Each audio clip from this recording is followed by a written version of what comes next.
C'est l'histoire d'une femme en robe de mariée. Ici, tout le monde connaît l'histoire. Un fait divers en automne. Et moi, je sais pas pourquoi. Je m'en souviens sans m'en souvenir. Je suis un vieux crabe battu par le capitalisme. C'est quoi, c'est une énigme? Exactement, c'est ça. Et là, faut trouver un crabe. Oh, c'est pas les crabes qui manquent ici.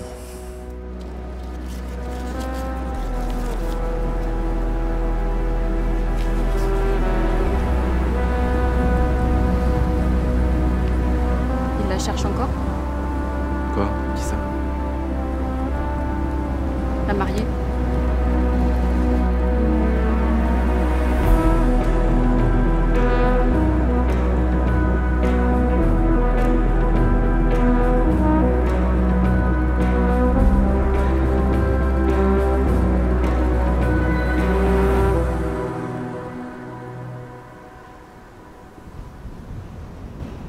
Bonjour à tous et à toutes.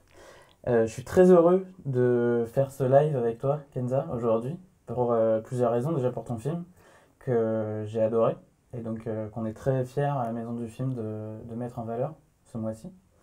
La deuxième raison, c'est que c'est la première fois que on filme en direct dans le studio, qui est le nouveau lieu de la Maison du Film, où on aura plein d'occasions de faire d'autres vidéos, du live et d'autres vidéos aussi pour notre chaîne YouTube.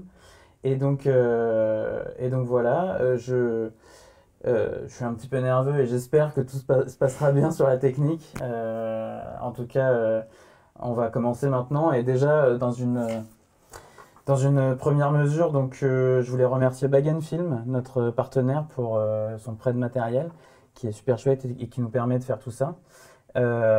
Et donc l'autoprod du mois, qui est un dispositif de la Maison du Film qui permet une fois par mois de mettre en avant un adhérent ou une adhérente et son film qu'il ou elle aura fait en autoproduction, ce qui est ton cas. Et donc sans plus attendre, on va parler des crabes du supermarché. Voilà, donc bienvenue Kenza. Et tout d'abord, je voulais savoir un petit peu ton parcours. Et puis Fumigène Film, puisque c'est ton association. Ouais. J'aimerais bien que tu nous en parles un petit peu aussi, et puis ensuite on passera au film directement. Ok, alors mon parcours, je sais pas jusqu'où je vais remonter, mais alors moi j'ai fait une prépa littéraire, option cinéma. J'avais déjà fait option cinéma au lycée, donc je faisais du ciné depuis un moment comme ça. Et après j'ai enchaîné sur une licence, donc je suis arrivée en L3 de cinéma à Paris 8. Donc là, j'ai fait un petit film. Enfin, c'était à Paris 8, c'est particulier parce qu'on peut faire des films dès la licence. Et ensuite, j'ai enchaîné sur le master réalisation, du coup, qui est un master en 2 ans que j'ai fait en un peu plus longtemps. Comme tout le monde. Comme tout le monde. Et du coup, j'avais ce projet au tout début, Les crabes du supermarché, qui s'appelait d'ailleurs L'air marin à ce moment-là, que j'ai porté du coup pendant tout le master et au-delà, parce que du coup, après, j'ai créé l'association pour faire ce film et pour faire les films aussi des 3 autres personnes avec qui j'ai créé l'association, Charlène, Paul et René, je fais ici. Et donc tous les 3, on a créé cet asso un peu comme ça, juste pour pouvoir récolter des fonds étudiants, pour pouvoir avoir un peu un statut. Et en fait, on s'est un peu pris au jeu, on a produit d'autres films et on espère en produire d'autres. Ouais. Vous allez Est-ce qu'il y aura un moment, la bascule vers une société de production? On se pose la question, ouais. D'accord, ok. C'est en cours de Vous avez fait réflexion. combien de films avec Fumigène? Alors, il y en a qui ne sont pas encore terminés, mais de terminés, je pense qu'il y en a 8. Ah ouais? J'espère que je ne dis pas de bêtises. Ouais, il y en a 8, donc nos 4 films à nous et 4 autres films qu'on a produits ensuite. Ok, super.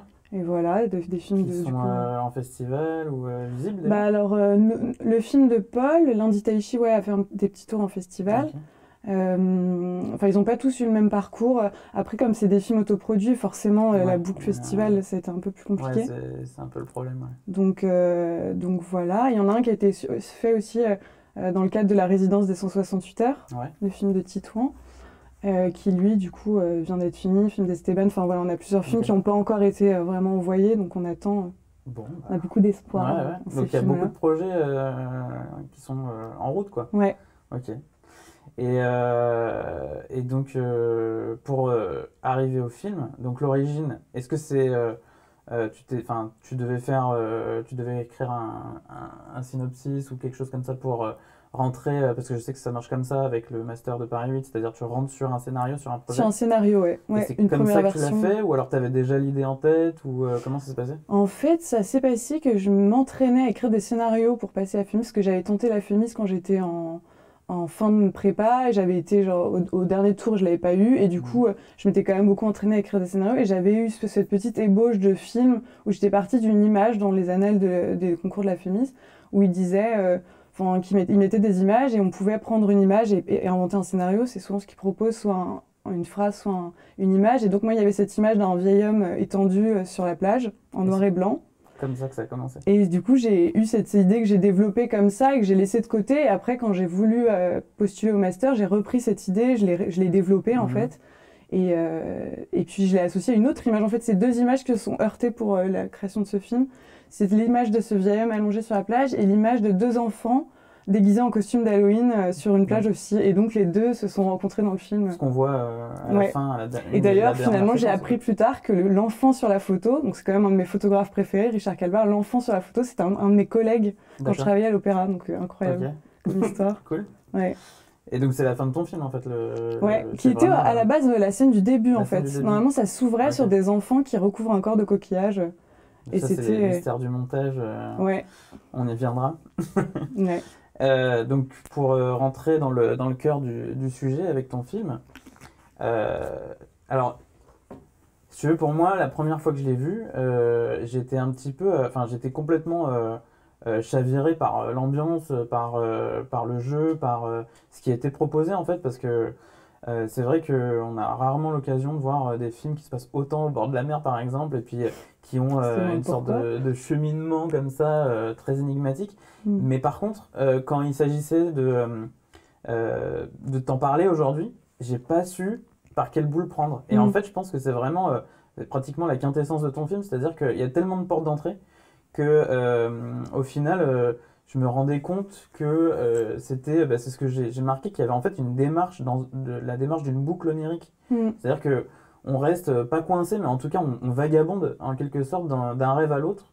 Et en fait on essaye constamment de faire sens de tout ça, des fois en y arrivant, parce qu'il y a quand même une ligne qui à défaut d'être claire, elle est quand même, voilà, on arrive à la voir quoi. Mais en tout cas... c'est comme si, en fait, toutes les histoires qui étaient racontées, parce qu'il y en a quelques-unes,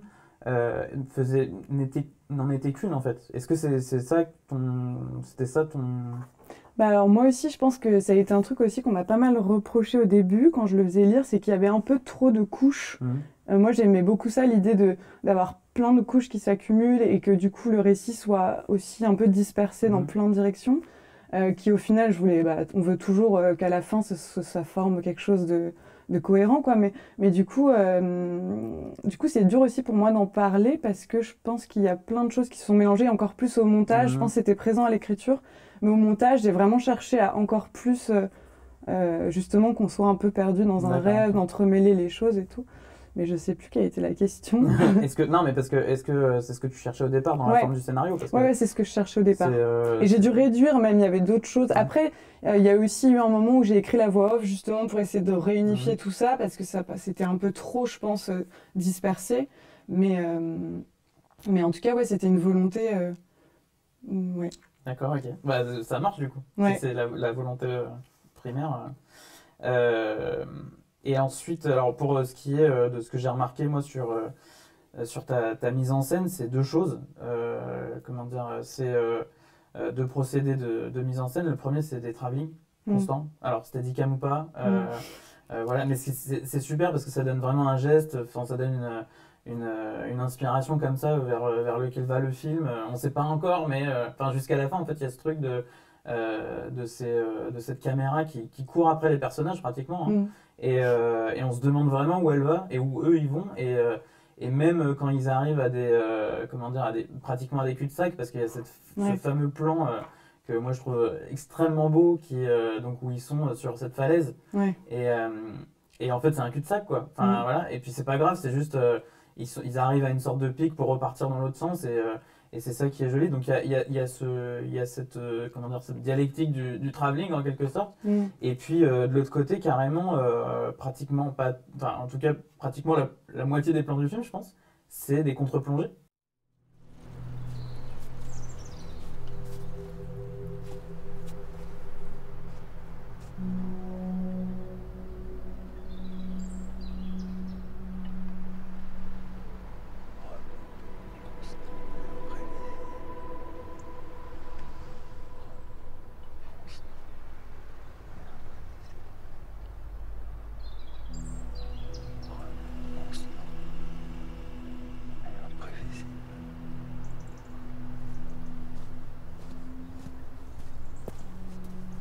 Le fou du village.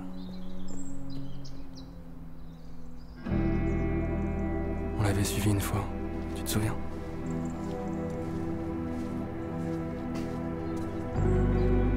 Nos parents nous avaient dit que ça se faisait pas.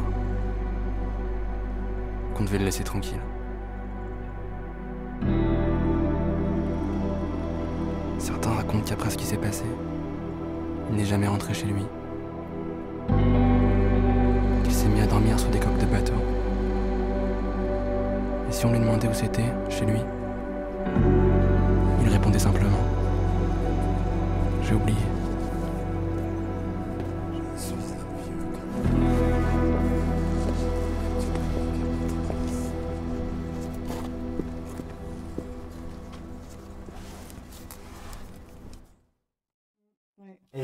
Et donc je voulais avoir un petit peu des informations là-dessus parce que je pense que c'est le regard d'un enfant, tout de suite la contre-plongée, ça évoque les films de Malik, voilà, des choses comme ça où tout de suite on a un regard d'enfant qui est posé sur les personnages. C'était à peu près ça ton idée, je pense, non? Ouais, alors du coup, je réponds d'abord au plan. Non, mais comme tu veux, comme tu veux. Au plan contre-plongée, ouais, c'était vraiment pour le coup. Moi, je connaissais pas trop le cinéma de Malik et après, j'ai vu plus des films. Enfin, j'ai été amenée à en regarder plus et je me suis un peu reconnue dans ce qu'il faisait. Je me suis dit que c'était une inspiration que j'avais dû avoir comme ça sans la conscientiser. Mais en fait, c'était vraiment plus l'idée de contre-plongée. C'était tout simplement le regard d'enfant, le fait de regarder les visages par en dessous. C'est quelque chose qui, moi, me plaisait en fait, même sans forcément me dire c'est le regard d'un enfant. J'avais envie de regarder les gens par en dessous. Et aussi, quand je fais de la photo, c'est quelque chose que j'aime bien. Enfin bref. Mais du coup, il y avait ce truc de regarder les gens à hauteur d'enfant et les travelling, c'est marrant parce que du coup, on n'a pas du tout de rail de travelling dans le film, donc c'est que des systèmes D de travelling. Il y a même un moment où on a dû mettre le chef opérateur Giovanni, devait s'allonger sur une espèce de... il y a eu le caddie, mais il y a eu sur la plage où on devait faire un travelling. On avait en plus eu un problème avec le Steadicam qui s'est cassé pendant le tournage, c'était catastrophique. Mais à un moment donné, le chef opérateur s'est allongé en fait avec la caméra, il était comme ça sur une espèce de chariot et les gens le tiraient, c'était une catastrophe.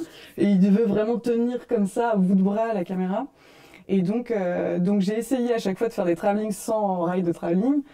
Des fois ça rend bien, des fois ça rend pas bien, mais en tout cas il y avait cette envie d'un mouvement, de toujours être porté, d'une quête quoi. Je sais pas. Non mais ce que je peux dire de plus là-dessus, c'est. C'est vraiment, c'est ça que tu voulais, c'était ce côté. En fait, je voulais vraiment beaucoup de nuances. J'aurais même aimé en faire plus, je pense. La scène du gouffre, ça a été aussi un vrai challenge parce que du coup, le chef-op, l'équipe image a dû descendre quand même dans ce gouffre le plus possible pour avoir ces plans par en dessous. Vraiment, ce plan en plus, il y avait beaucoup de vent. Vraiment, le tournage était très très compliqué. Ouais.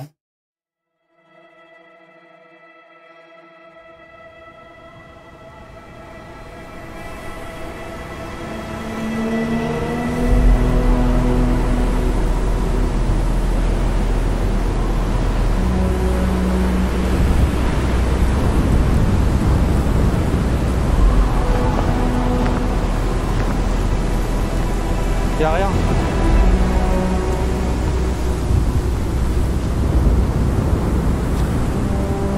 Viens, Jean-Seb.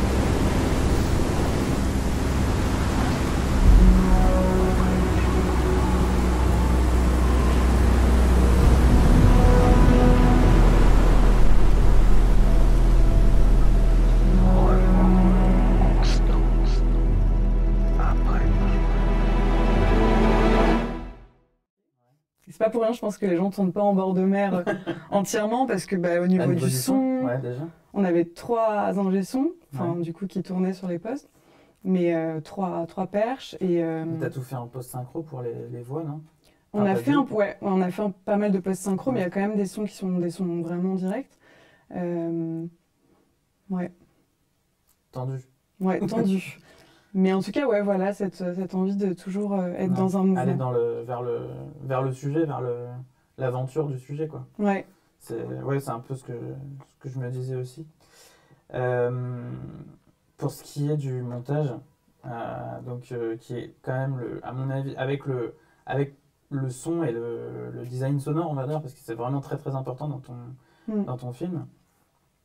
Le montage est quand même, moi je trouve, d'une très grande efficacité. C'est-à-dire que tu perds pas ton temps en fait. Enfin, tu pourrais parce que le sujet fait que, c'est-à-dire on est entre rêve et souvenir, comme tu le disais dans la vidéo de présentation, quoi. Entre rêve et souvenir, etc. Et pourtant, tout en gardant ce côté un peu en apesanteur, je trouve que tu arrives à une sorte d'efficacité où on passe d'une scène à l'autre, ça défile, on est constamment dans la quête des personnages, etc.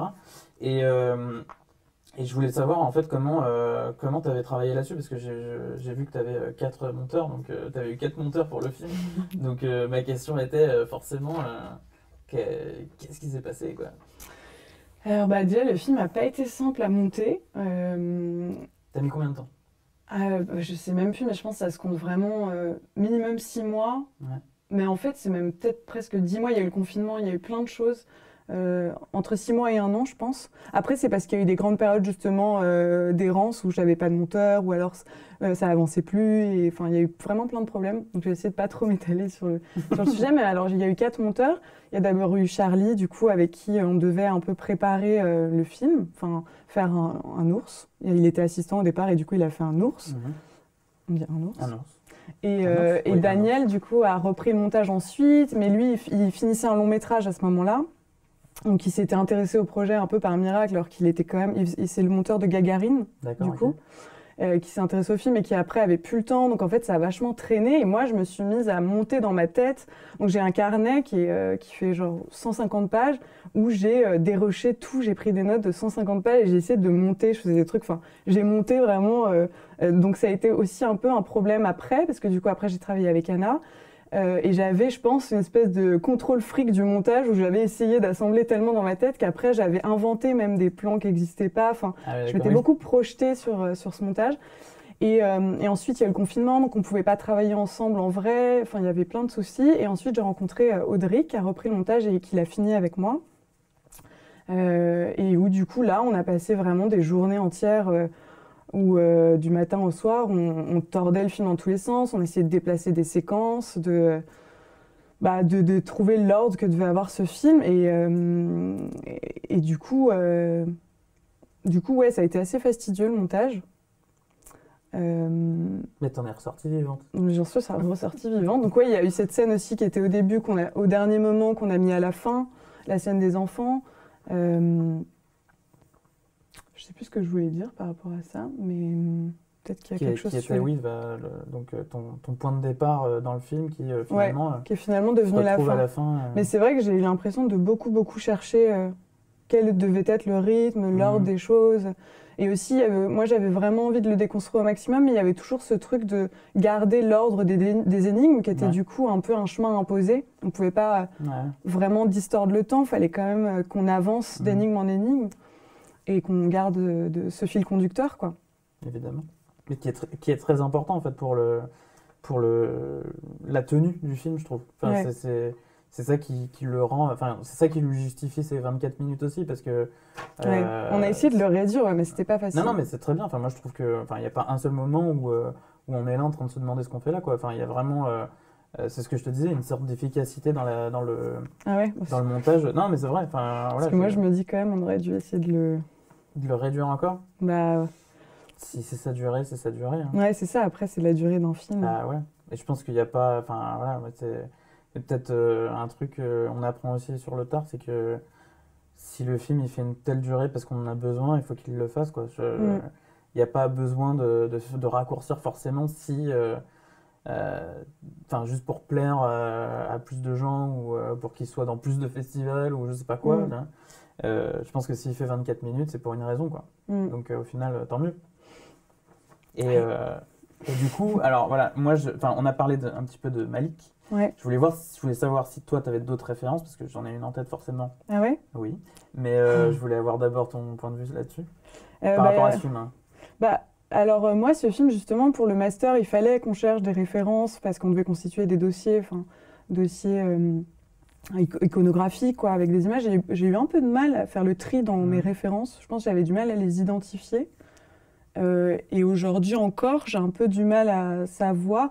J'avais plutôt des teintes en tête, j'avais des idées, je sais pas, des films dans des teintes très bleues, il y avait des choses comme ça assez précises.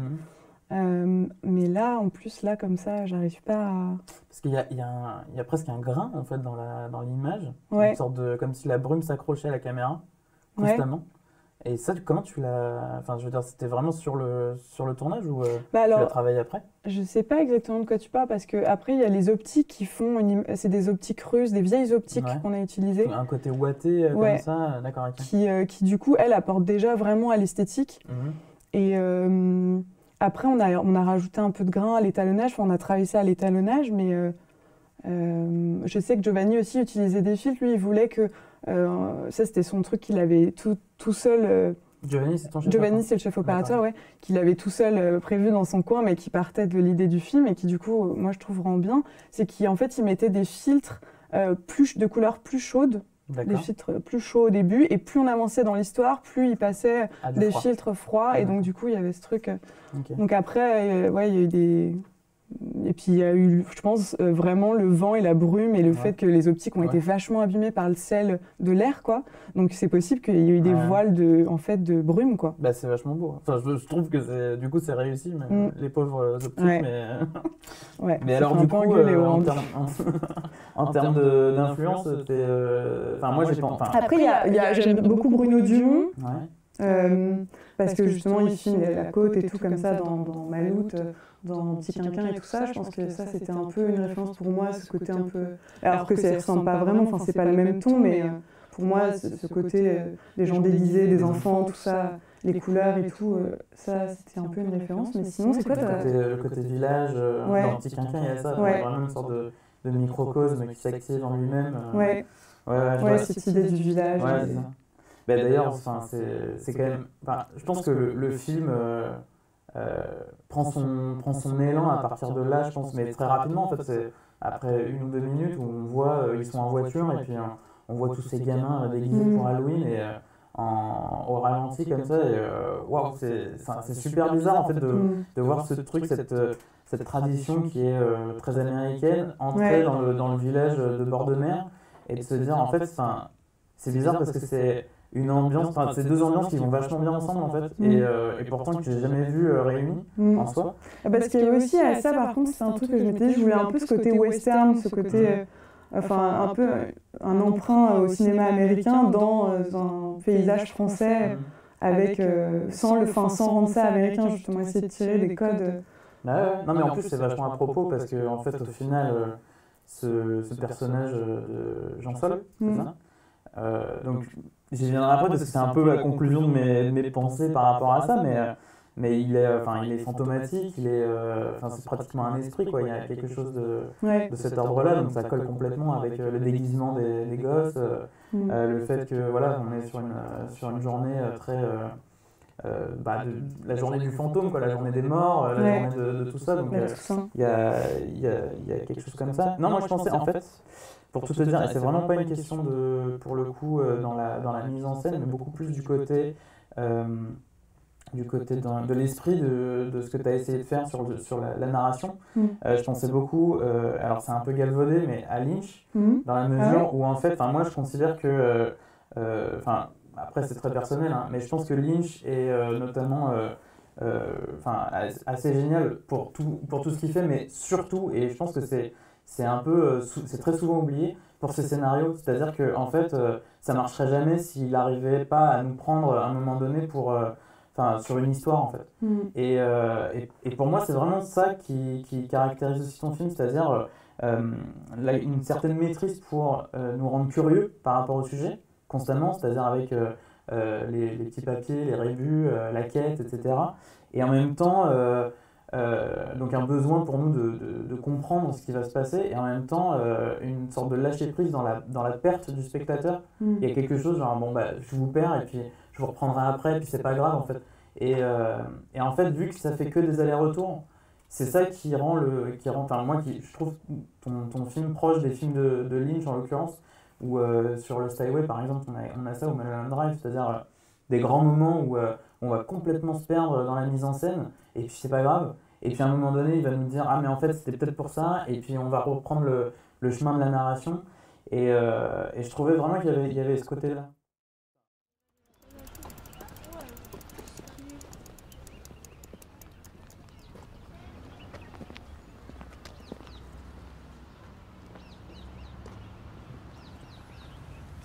Et toi, tu sais ce que ça veut dire, ça? C'est un rébus, ça, non? Ouais. Ça, c'est un mur. Murmure. À l'oreille, ouais. C'est un fantôme dans Mario. C'est Boo. Ouais, voilà, c'est Boo. À l'oreille des bouts, sirop de cassis, non, des bouvins. Ouais, des bouvins. Je sais pas ce que c'est. Des bovins.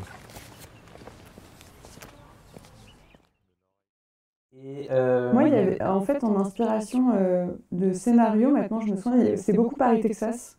Ce truc de la femme qu'on cherche, de la présence de l'enfant, puis de ce personnage, en fait, surtout le personnage principal de Travis, qui est un personnage qui a perdu la mémoire, qui est tout errant comme ça. Ça, c'était une inspiration pour moi.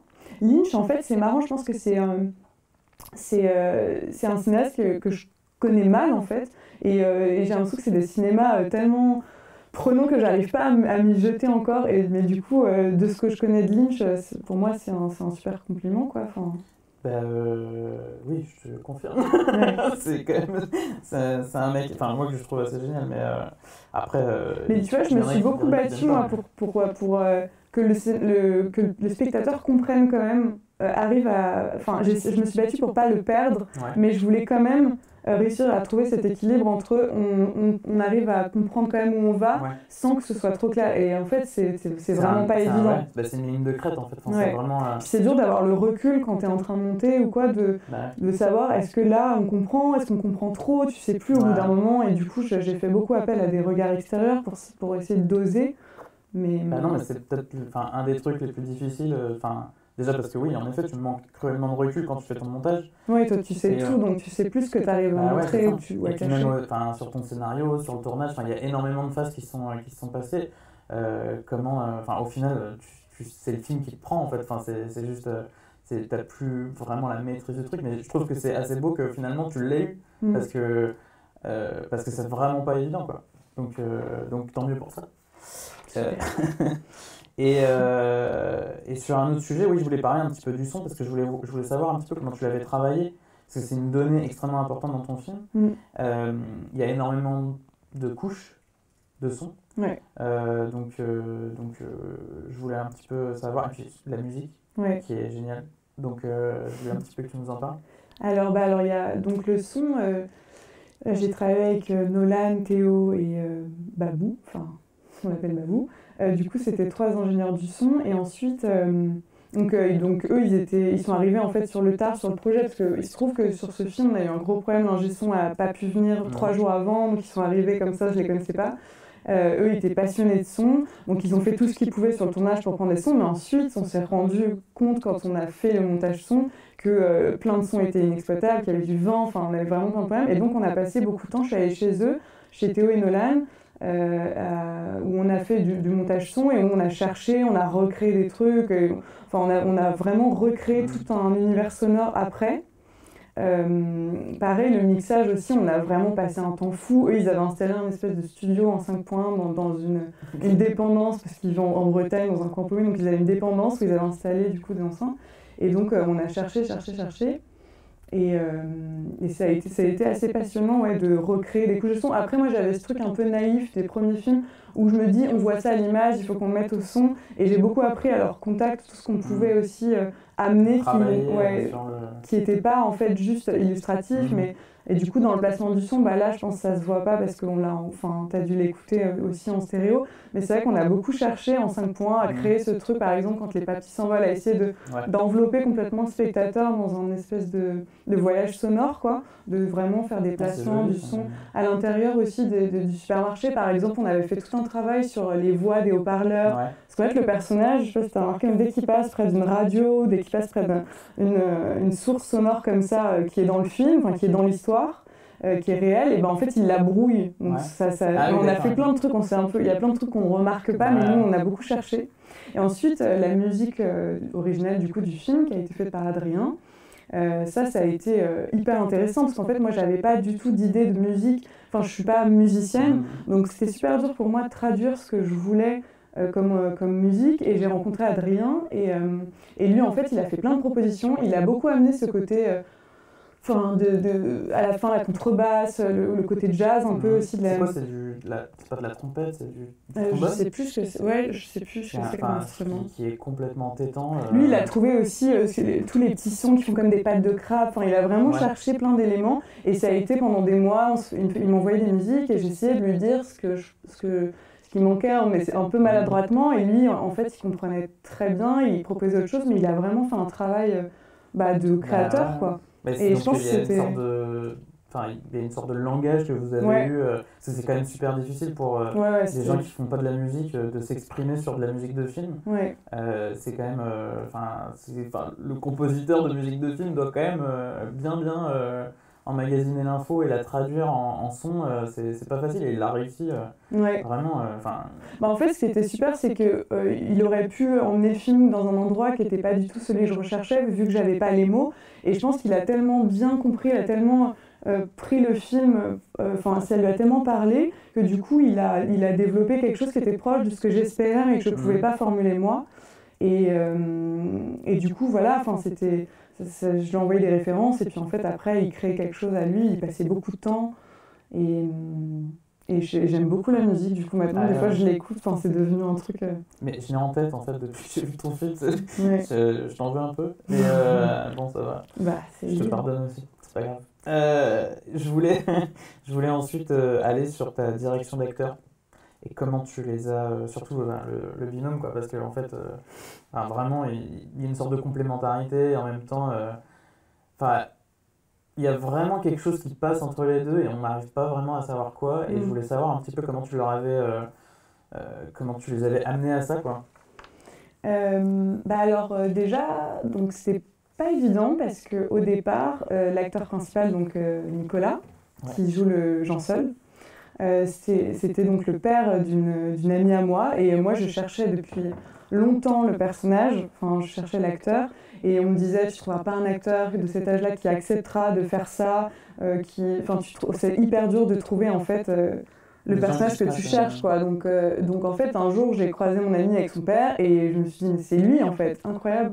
Et donc il a rejoint le film comme ça. L'autre acteur du coup qui est joué par l'acteur René, qui joue Cusco, l'autre personnage principal, à la base ça devait être un autre comédien qui pareil n'a pas pu faire, et en fait du coup ils se sont retrouvés tous les deux. Il se trouve qu'ils avaient un peu une ressemblance, mais René arrivait complètement sur le tard et un peu en secours sur le film, et ce qu'on a coécrit sur la fin le film ensemble. Vous aviez coécrit. Il a rejoint l'écriture de scénario ensuite, quoi. On a fini le film ensemble, et il a été hyper présent sur toute la construction du film, et du coup c'était un peu, lui il avait jamais joué, donc non, il avait jamais joué.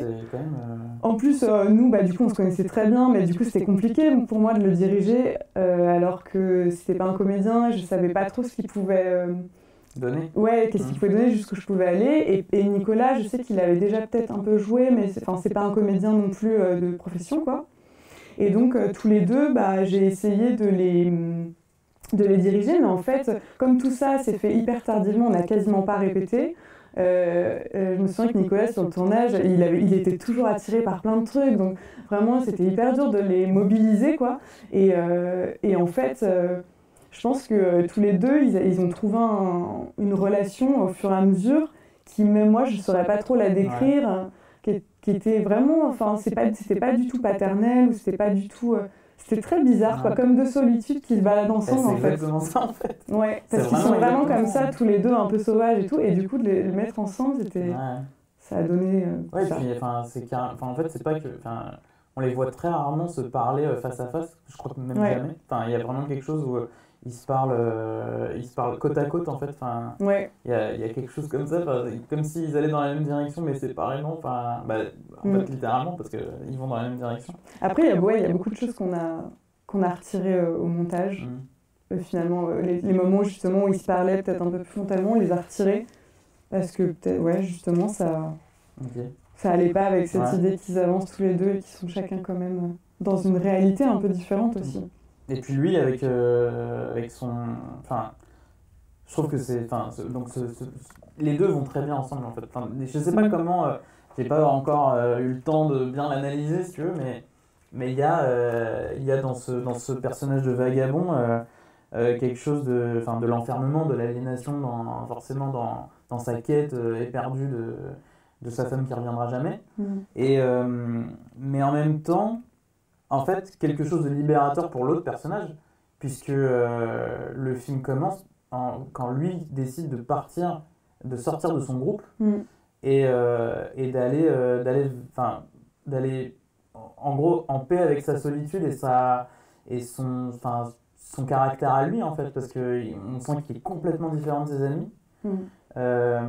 Et que dans ça, il y a quelque chose qui le rapproche à son enfance, il y a quelque chose qui l'humanise, en fait, qui le rend personnage principal, protagoniste de sa propre vie, quoi.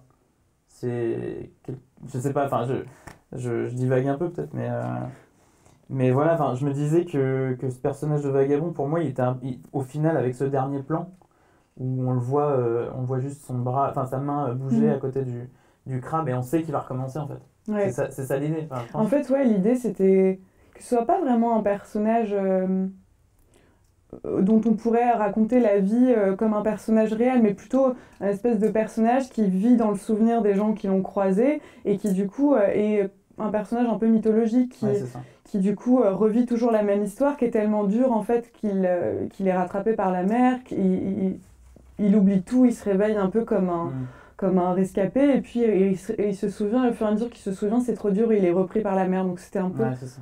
En fait, il revient cyclique, comme quoi. une vague. Voilà, c'est ça. C'est ça, ouais. Ok. J'avais marqué une divinité. Et donc j'avais envie de alors, jouer peut-être sur le fait qu'il n'existait peut-être pas, mais au départ, le personnage de Kuzco, le jeune, en fait, le croisait, mais ensuite il retournait avec sa bande d'amis, et en fait, du coup, ça faisait que le personnage du vieil homme, Jean Sol, que pas si vieux que ça d'ailleurs, et du coup devenait réel parce que d'autres gens le croisaient et tout ça, alors qu'en fait après je me suis rendu compte qu'il fallait qu'il ait cet entre-deux, ce truc fantomatique qui nous fasse douter que Kuzco soit pas tout seul en fait. Ouais, parce qu'il y a carrément un certain moment où on se dit que c'est une vue de son esprit, que le mec n'existe pas, etc. Forcément dans ce genre de film tu te poses cette question, mais en même temps très, très rapidement, tu t'en fous. Ouais, après, je voulais pas que ce soit du tout le oui, twist, ça, quoi. C'est pas ça qui est intéressant au final dans le film.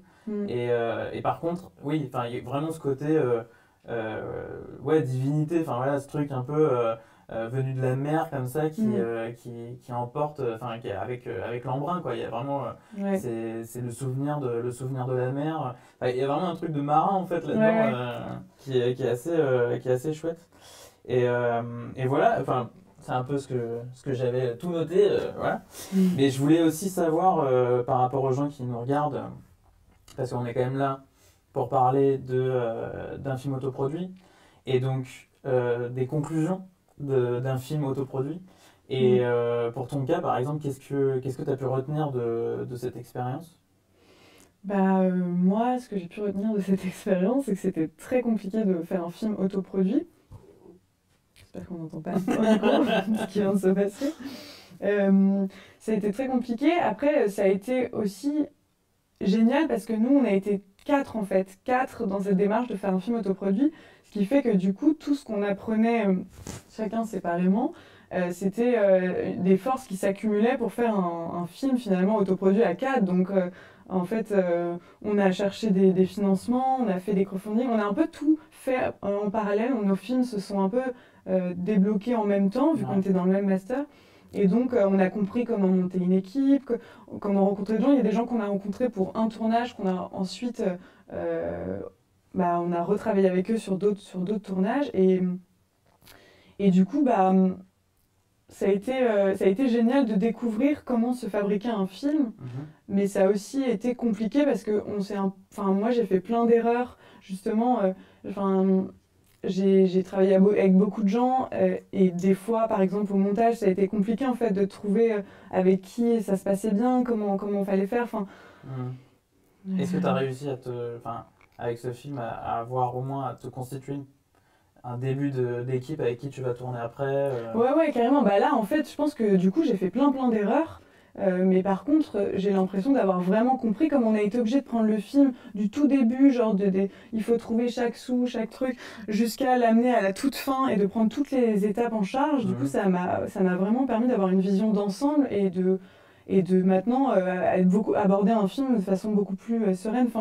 J'arrive à anticiper tout ce qui va jouer, à me dire aussi que le scénario, ce qu'on a raté, on le réussira pas plus tard.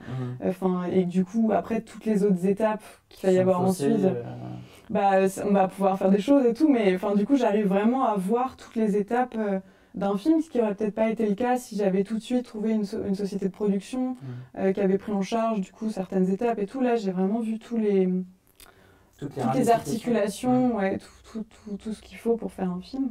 Et après, l'autoproduction, je pense que ça laisse aussi une liberté ça, c'est sûr. de prendre son temps, d'aller à son rythme. Et puis de faire, du coup, par exemple, un film qui doit avoir sa durée. Là, mon film, il fait 24 minutes, un peu plus. Je pense que c'est aussi parce qu'il est autoproduit qu'il peut se permettre de se déployer dans un temps comme ça. Ok. Je sais pas si j'ai c'est aussi en quelque sorte le luxe de faire 6 ou plus de mois de montage. Parce qu'en vrai, dans un film produit, je pense pas que ça arrive. Ouais, c'est ça aussi, quand c'est autoproduit, du coup, on travaille avec des gens, pour le coup, qui là ont été bénévoles. Et donc, les gens qui sont là, ils sont vraiment là parce qu'ils y croient au projet et qu'après, on retravaillera ensemble, j'espère, et qu'on sera tous rémunérés. Mais du coup, c'est vraiment des gens qui sont là parce que ça les passionne et tout ça. Je pense que peut-être quand on travaille après avec des gens qu'on rencontre, qu'on embauche et tout, des fois c'est des gens qui le font par défaut, ça les intéresse peut-être pas. Là, c'était vraiment toutes les collaborations, c'était passionnant parce que les gens s'étaient engagés sur ce projet-là, ils le faisaient avec toute leur énergie. Ah, c'est chouette. Et Maxence, est-ce que par hasard on a des questions? Aucune question? Bon, les gens ont tout compris, c'est génial. Une dernière de ma part, du coup, savoir si tu devais donner des conseils à des gens qui vont se lancer dans une autoprod, ça serait quoi? Waouh, grosse question. Déjà, je leur conseillerais de créer une association, de faire ça en groupe, de ne pas se lancer complètement tout seul, parce qu'autoproduit, ça ne veut pas dire seul, ça veut quand même... Ça veut dire juste sans structure de production, en fait. C'est ça, et qu'est-ce que je conseillerais? Je me prends un défaut, j'ai pas préparé cette... non, c'est ça, je conseillerais de se grouper, en fait, de trouver des gens qui, eux aussi, cherchent à faire des projets autoproduits et d'essayer de comprendre ensemble comment ça fonctionne, d'utiliser du coup Internet. Moi, j'ai trouvé toute mon équipe grâce à Internet. Grâce à quoi?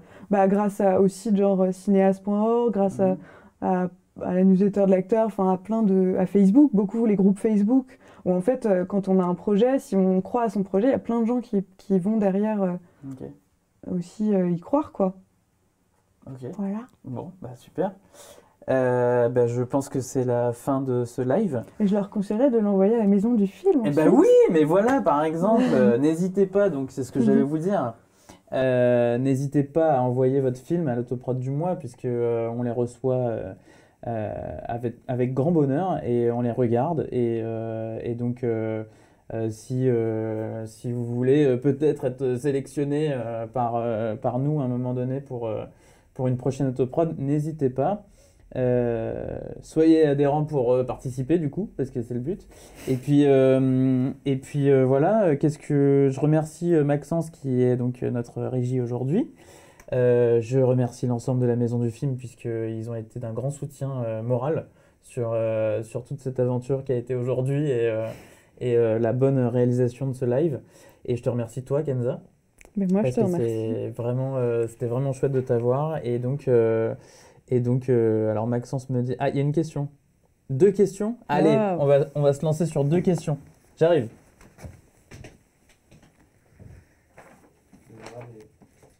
Ok, allez.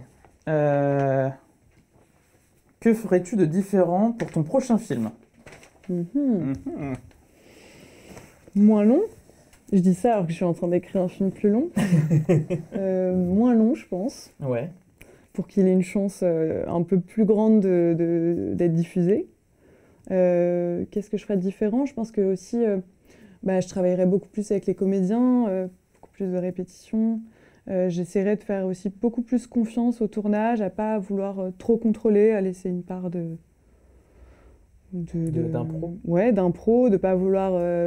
Parce que je pense que pour ce film, j'ai essayé de contrôler vraiment le cadre et parfois, en fait, le chef opérateur n'avait vraiment pas besoin que je lui dise ce qu'il devait faire, quoi. Et ouais, non, je sais pas. De pas me dire aussi que ce que je disais tout à l'heure, de pas me dire que les choses qui vont pas au scénario se régleront après, quoi. Essayer d'avoir le scénario le plus béton possible pour. Ouais. Ouais. Je sais pas si tu avais fait un parcours scénario à la Maison du Film, mais Non. c'est ce qu'on fait. Ouais. Donc, Je m'y intéresse. ouais. Et donc, n'hésitez pas aussi à l'occasion. Et la deuxième question que j'ai, c'est qu'est-ce que tu as préféré dans la réal du film? Je pense que ce que j'ai préféré, c'est vraiment toutes les collaborations avec les différents chefs de poste. Enfin, j'ai vraiment eu l'impression de découvrir en faisant ce film tout ce qui était possible, en fait, et tout ce que j'avais pas imaginé en écrivant toute seule dans mon coin, tout ce qui était possible au son, tout ce qui était possible avec la musique, avec l'image. Enfin, vraiment, c'est ça que j'ai préféré, c'est tous ces échanges avec les chefs de poste, tout ce temps que j'ai passé en dehors de l'écriture. Cette collaboration avec Ouais, les vraiment la autres collaboration collaborations. artistique, ouais.